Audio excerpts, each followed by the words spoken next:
Food bank usage is hitting an all-time high in Toronto, with one organization saying there's a food insecurity crisis that's bringing in thousands of new clients monthly.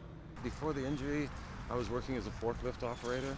Renee Frank could no longer work after an injury in 2021. 16 stitches, the flexor tendon was cut. Through Ontario Works, he gets $733, but rent is $900. So he picks up odd jobs to make ends meet, a source of stress every month. And that just pays the rent, doesn't cover your clothes or any other type of, like hygiene things. What would happen if the food bank wasn't there?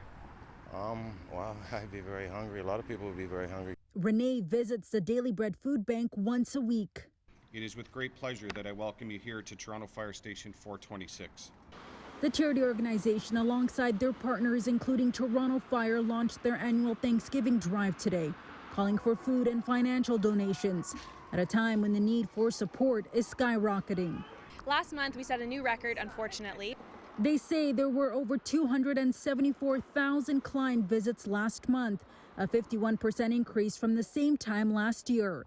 And each month, over 12,000 new clients are walking through the doors. It's not just people who are on fixed incomes who are unable to keep up with housing costs and food inflation. It's people who are working, people who are making, minimum wage and even above minimum wage, who are coming to food banks perhaps for the first time because they can't afford their food. Many of these issues exacerbated by the pandemic. Pre-COVID, the food bank was serving 65,000 client visits per month. Now it's grown fourfold, which is why donation drives are critical. Torontonians can donate online or at one of the 85 fire stations accepting donations. With more people experiencing food insecurity, the need for supports continue to increase. So does the need for advocacy, with those looking to eliminate food insecurity calling on governments to do their part and help.